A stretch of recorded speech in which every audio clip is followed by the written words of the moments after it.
यहाँ हम राजस्थान के भरतपुर में है, पसोपा गांव है मेवात इलाके में। यहाँ साधु संत का समाज करीब 1.5 वर्ष से क्षेत्र में खनन, वैध और अवैध खनन कार्यों को बंद कराने की मांग को लेकर अड़ा हुआ है। धरना उनका 1.5 वर्ष से जारी है।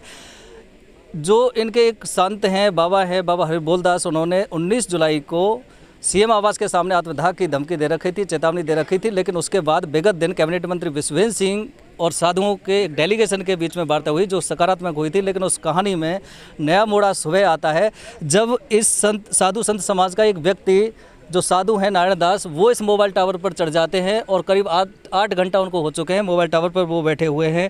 उन सभी संत समाज की ये मांग है कि उनके इलाके में जो खनन हो रहा है उसको बंद किया जाए और इस क्षेत्र को वन क्षेत्र घोषित किया जाए।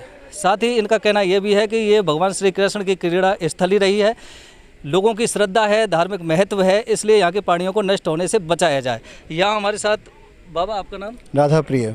आप कल जो वार्ता हुई कैबिनेट मंत्री के साथ उसमें शामिल थे? हाँ, उसमें शामिल थे। ये नया मोड़ क्या आया कि टावर पर चढ़ गए उसके बाद? कल वार्ता हुई, सकारात्मक चल रही थी, निर्णायक अभी होना बाकी थी। हमने उनसे मांग रखी थी कि आप हमें 1 दिन के अंदर, 2 दिन के अंदर, जो जैसा कि विगत 1 अक्टूबर 2021 को मुख्यमंत्री जी ने निर्णय दिया था कि ये संपूर्ण आदि बद्री और कनकाचल पर्वतीय क्षेत्र जो है वन भूमि में स्थानांतरित कर दिया जाए, उसको अविलंब उसका आदेश आप पारित करें। सहमत थे मंत्री जी ने कहा कि हम बिल्कुल बात करके अब सीएम आवास में और अधिकारियों से बात करके और कल तक हम निर्णय कर देते हैं। लेकिन उन्होंने हमसे आग्रह किया था कि तब तक ये जो साधु संतों का जो आत्मदाह की चेतावनी है, आप संतों से आग्रह करके उसको स्थगित कराइए। हम यहाँ धरने पे आए, सबसे प्रार्थना करी, इन्होंने हमें सहमति दी कि हम इसको जब तक आपकी वार्ता चल रही है और कोई निर्णय नहीं आता है 2 या 3 दिन, हम अपना ये संकल्प या ये जो धारणा है कि हमें आत्मदाह करना है, इसको हम स्थगित करते हैं। आज सुबह हमें फिर जानकारी मिली कि हमारे परिकर के एक नारायण दास बाबा जो हैं वो चढ़ गए हैं। सुबह से हम लोग प्रयास कर रहे हैं, बातचीत कर रहे हैं उनको उतारने के लिए। लेकिन इनका ये कहना है कि जब 1 अक्टूबर को आप वहाँ गए थे जयपुर, वहाँ आपको मुख्यमंत्री जी ने स्वयं ने कह दिया था कि हमारा निर्णय ये है कि हम तत्काल आदि बद्री और कनकाचल को खनन मुक्त कर रहे हैं। और उसके बाद 9-10 महीना बीत गए हैं।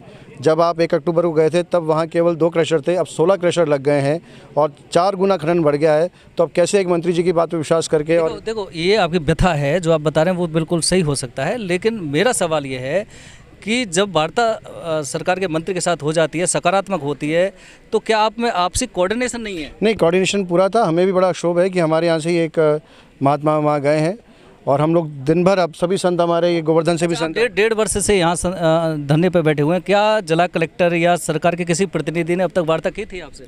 नहीं, जैसा हमने आपको बताया कि विगत 1 अक्टूबर 2021 को, उस समय हिमांशु गुप्ता कलेक्टर थे, उन्होंने पहल कर और फिर मंत्रिमंडल में महेश जोशी जी इत्यादि और भी मंत्री थे, उन्होंने पहल कर और मुख्यमंत्री जी से हमारी वार्ता करवाई थी। मुख्यमंत्री जी ने बड़ी उच्च स्तरीय वार्ता थी, उसमें सभी प्रशासनिक अधिकारी थे, सभी वहाँ हमारे साधुगण सदस्य थे, मंत्रीगण भी थे। उसमें उन्होंने निर्णय लिया था कि अविलंब हम कनकाचल आदि बद्री पर्वत को खनन मुक्त कर रहे हैं और इसको वन क्षेत्र घोषित कर रहे हैं और ये कार्य तुरंत हो रहा है। बिल्कुल। यहाँ दूसरे साधु भी हैं, आपका नाम जानना चाहेंगे? ब्रजेश दास। ये थोड़ा सा हमें समझाने का प्रयास करें कि आप जो धरना दे रहे हैं, जो आपकी मांग है, उसका महत्व क्या है, आखिर क्यों? प्रभु जी, ये ब्रजभूमि में है। इस ब्रजभूमि में यहाँ का जो कण कण है, जो पत्थर है, यहाँ नामालूम किस भेष में कौन सा महापुरुष तपस्या कर रहा है। आप मशीनों के द्वारा उसके लिए तोड़ फोड़ करके नष्ट कर रहे हैं। यहाँ ब्रजवासियों का, यहाँ रहने वाले साधुओं का जो हृदय से लगाव है ब्रजभूमि से, वह आप लोग आहत कर रहे हैं।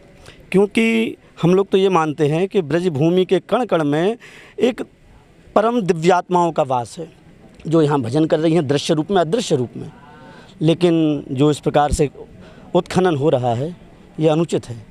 कुल मिला के ये कहा जा सकता है कि जो साधु संत जो धरना दे रहा है, उनका सीधा सा मांग है और सीधा सा एक सवाल है कि ब्रज क्षेत्र का जो ये महत्व के, धार्मिक महत्व की पहाड़ियाँ हैं, खासकर यहाँ आदि बद्री धाम स्थित है, वहाँ खनन क्षेत्र हो रहा है और पहाड़ियों को नष्ट किया जा रहा है। वह पहाड़ियाँ लोगों की आस्था हैं, उनको नष्ट नहीं किया जाना चाहिए, वन क्षेत्र घोषित किया जाए। तमाम तरह की जो मांग है 1.5 वर्ष से चल रही हैं, वो साधु संत की अभी तक पूरी नहीं हुई। लेकिन खास बात इसमें यह भी देखी गई कि साधु संत काफ़ी समय से यहाँ धरने पर बैठे हुए हैं, लेकिन इनसे वार्ता, और वो भी सकारात्मक वार्ता, आखिर समय रहते क्यों नहीं की गई? मोबाइल टावर पर चढ़ने का जो आज इन्होंने तरीका अपनाया है, वो आखिर ये मजबूर क्यों हुए? तीसरा सवाल ये भी उठता है कि जिस तरह से एक संत ने आत्मदाह की चेतावनी दी थी, उनको चेतावनी देने के लिए मजबूर क्यों होना पड़ा? आखिर संत समाज की जो मांग है उनको पूरी करने के लिए आश्वासन या उनसे संवाद की ज़रूरत थी, वो क्यों नहीं हो पाई? जिला कलेक्टर आलोक रंजन जब से आए हैं वो इनसे वार्ता करने कभी नहीं आए। और आज जिस तरह से ये जब ज़्यादा बढ़ा है तो पुलिस बल तैनात हो गया, सारे प्रशासनिक और पुलिस अधिकारी आज मौके पर आ गए। लेकिन अगर ये शांतिपूर्ण तरीके से चल रहे थे तो जिला कलेक्टर या प्रशासनिक अधिकारी ने इनसे वार्ता क्यों नहीं की, इनको समझाइश क्यों नहीं की? कैमरामैन पीयूष दीक्षित के साथ सुरेश फौजदार, भरतपुर, राजस्थान तक।